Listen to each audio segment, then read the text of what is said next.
क्या आपने कभी ऐसी शक्ति की कल्पना करी है जो न तो देवताओं के नियंत्रण में है न असुरों के। यह एक ऐसी ऊर्जा है जो अमृत भी दे सकती है और मौत भी। इस शक्ति को भारतीय पुराणों में दिव्य और प्रलयकारक दोनों के रूप में पूजा जाता है। विष्णु जी स्वयं शेष नाग पर विश्राम करते हैं। भगवान शिव के गले में वासुकी विराजमान है और श्री कृष्ण ने कालिया नाग के सिर पर नृत्य किया था। हर युग में, हर कथा में ये सांप सिर्फ जहर का प्रतीक नहीं बल्कि कॉस्मिक एनर्जी, बैलेंस और पावर के गार्डियन रहे हैं।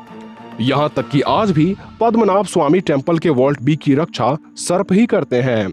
यही वजह है कि सरकार के अनुमति के बावजूद भी जिसने इस दरवाजे को खोलने की कोशिश करी उसे पहले सर्प के दर्शन हुए, फिर मौत के। अंततः सरकार ने भी वॉल्ट बी से पीछा छुड़ाना उचित समझा। खैर, आज की ये वीडियो है भारत के लोक कथाओं में जिक्र हो चुके 10 सबसे शक्तिशाली सांपों की। तो वीडियो में अंत तक बने रहें और वीडियो को लाइक करना तो बिल्कुल न भूलें। नंबर 10, करकोटक। करकोटक नाग भारतीय पुराणों का एक रहस्यमयी और शक्तिशाली सर्पेंट है जिसका जिक्र महाभारत, पुराण और कुछ तांत्रिक ग्रंथों में मिलता है। करकोटक कश्यप ऋषि और कद्रु का पुत्र था। ये नाग वंश के सबसे प्रमुख और वीर सांपों में से एक माना जाता है। इसका नाम 2 शब्दों कर्क मतलब सख्त और उट्टक यानी कोयल, अर्थात यह एक ऐसा सांप है जिसका शरीर कठिन और घुमावदार होता है और जो माया और मृत्यु दोनों का प्रतीक है। इसी वजह से इसके शक्तियों में भी माया यानी इल्यूजन क्रिएट करना, अग्नि को काबू में करना। इसका जहर न सिर्फ शरीर बल्कि अंदर से पापों को भी मारता है। यह अपना स्वरूप बदल सकता है। यह तांत्रिक विद्या और स्पिरिचुअल ज्ञान भी रखता है। इसलिए इस सर्प को भारतीय लोक कथाओं के 10 सबसे शक्तिशाली सांपों में से एक माना जाता है। नंबर 9, पद्मनाग।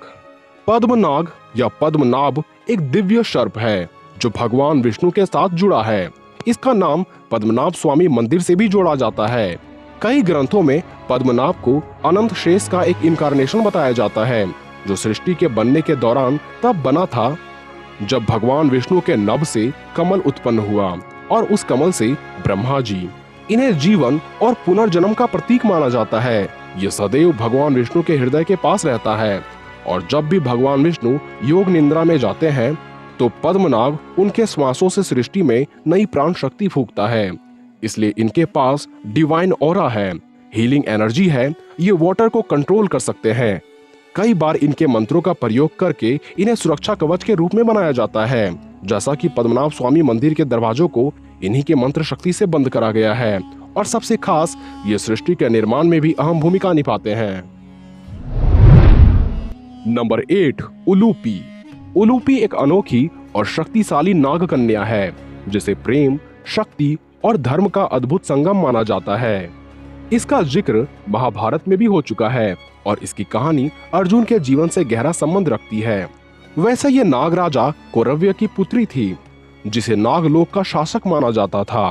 अब उलूपी एक नाग कन्या थी, मतलब एक ऐसी महाशक्तिशाली महिला जिसके शरीर में मानव और सांप दोनों के गुण थे। महाभारत कथा के अनुसार उलूपी ने अर्जुन से विवाह भी किया था और इरावन नामक पुत्र को जन्म भी दिया। खैर, बात करें उलूपी के पावर्स एंड एबिलिटीज की तो ये भी वाटर को कंट्रोल कर सकती है। ये खुद तो अमर है पर दूसरों को भी अमर बना सकती है, जैसा कि इसने अर्जुन को भी अमर बनने का प्रस्ताव रखा था। ये अपना रूप बदल सकती है, ये संपूर्ण विश्व का ज्ञान रखती है और ये दूसरों को हील भी कर सकती है। Number 7, Pingala and Kambala. पिंगला और कंबाला भी ऋषि कश्यप और कद्रु के पुत्र थे जिनका जिक्र समुद्र मंथन में भी किया गया है। दरअसल जब वासुकी को देवता और असुर ने रस्सी के रूप में पकड़ा था तो उस समय पिंगला और कंबाला वासुकी के रक्षक थे। उन्होंने अपने शरीर की ऊर्जा से वासुकी को प्रलयकारी विष से बचाया था। इसी वजह से इन्हें गार्डियन सर्पेंट ऑफ वासुकी भी कहा जाता है। दोनों ही जुड़वा सांपों को अग्नि जल नाग के नाम से भी जाना जाता है क्योंकि पिंगला अग्नि तत्व को काबू कर सकता है, वहीं कंबाला जल तत्व को काबू कर सकता है। ये दोनों भाई मिलकर जब हमला करते हैं तो देवताओं के लिए भी इन्हें रोक पाना मुश्किल हो जाता है।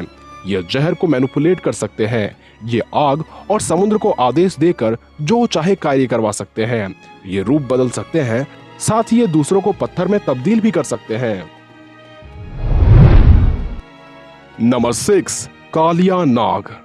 अब कालिया नाग को कौन नहीं जानता। ये न केवल अपनी शक्ति के लिए मशहूर था, बल्कि भगवान कृष्ण के साथ उसका युगांतक सामना पूरी धरती पर प्रसिद्ध है। दरअसल कालिया नाग रमणक द्वीप पर रहता था, पर गरुड़ के डर से इसे यमुना नदी में आना पड़ता है ताकि गरुड़ से वो अपनी जान बचा सके।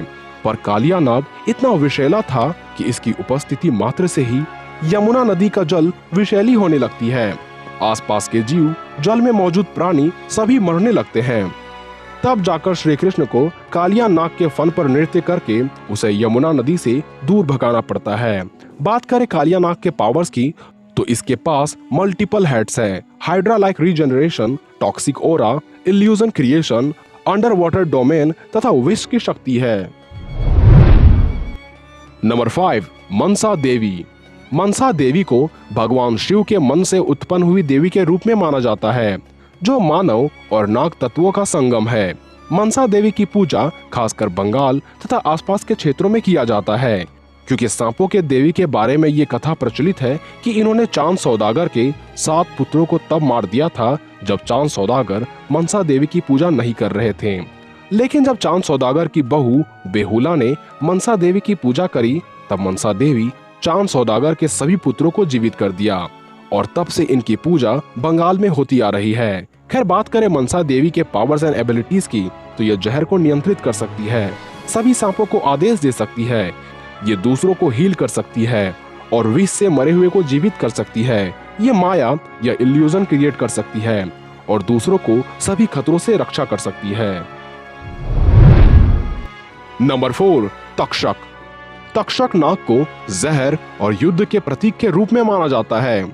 इनका भी जन्म कश्यप ऋषि और माता कद्रू से हुआ है एवं इन्हें नागकुल का प्रमुख सेनापति माना जाता है। तक्षक का जहर इतना घातक होता है कि इसके जहर की एक बूंद पूरे युद्ध के लिए निर्णायक साबित होती है। तक्षक नाग की कहानी हमें उत्तर महाभारत की कथा से पता चलती है। दरअसल तक्षक नाग की एक बूंद विष इतनी घातक थी कि इसने अर्जुन के पोते या अभिमन्यु के पुत्र राजा परीक्षित की जान ले ली थी। जबकि राजा परीक्षित इतने प्रतापी राजा थे जिसके पास कलयुग को भी रोकने की ताकत थी, इसलिए राजा परीक्षित के अंत के साथ ही कलयुग का विस्तार हुआ। बात करें तक्षक नाग के पावर्स की, तो इसके पास है ultimate venom, regeneration, shape shifting, water and land control, battle mastery तथा fear aura. Number 3, Vritrasura. Vritrasura को भारतीय लोक कथाओं का सबसे शक्तिशाली नाग राक्षस माना जाता है। मतलब अक्सर सर्पों को देवताओं का मित्र माना जाता है, पर वृत्रासुर देवताओं के अंत के लिए ही उत्पन्न हुआ था, क्योंकि जब इंद्र ने त्रिशरा ऋषि की हत्या कर दी, तब त्रिशरा के पिता के क्रोध और अनुष्ठान से वृत्रासुर नामक राक्षस की उत्पत्ति हुई। वृत्रासुर की उत्पत्ति सिर्फ एक उद्देश्य के लिए हुई थी, पहले इंद्र का वध करना, तत्पश्चात बाकी देवताओं का वध करना। पर हमें पता है कि अंत में दधीचि ऋषि के कंकाल से बने वज्र ने वृत्रासुर का अंत कर दिया, वरना इसने तो इंद्रदेव को मारकर ही दम लेना था।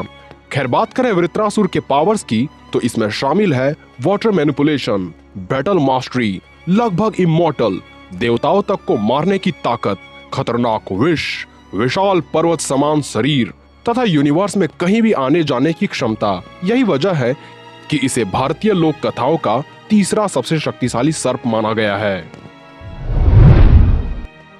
नंबर 2, वासुकी। वासुकी नाग को नागों का राजा के रूप में जाना जाता है।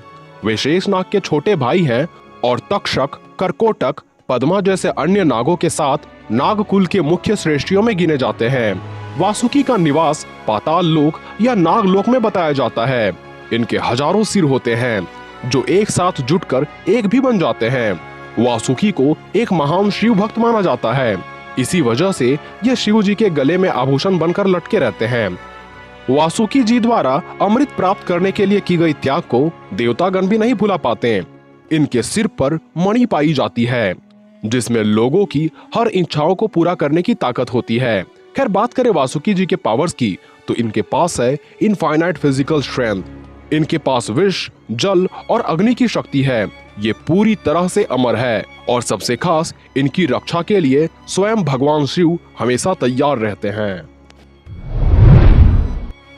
नंबर 1, शेष नाग। अब शेष नाग को कई नामों जैसे कि सर्वश्रेष्ठ नाग, अनंत नाग और विष्णु जी की सैया के रूप में जाना जाता है। यह न केवल नाग कुल के रक्षक और सम्राट है, अपितु ये पूरे ब्रह्मांड के संरक्षक है। यह सभी नागों, चाहे वो वासुकी हो, तक्षक हो या पद्मा हो, के सबसे बड़े भाई हैं।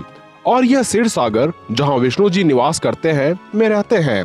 इन्होंने विष्णु जी का साथ तब भी नहीं छोड़ा जब विष्णु जी राम और लक्ष्मण के रूप में धरती पर अवतरण हुए थे।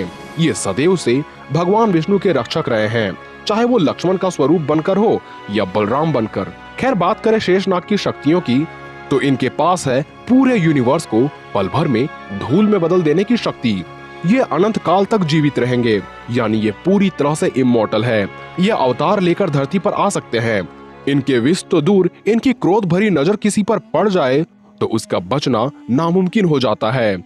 ये सभी एलिमेंट्स पर काबू पा सकते हैं और इनका आकार का कोई अंत नहीं।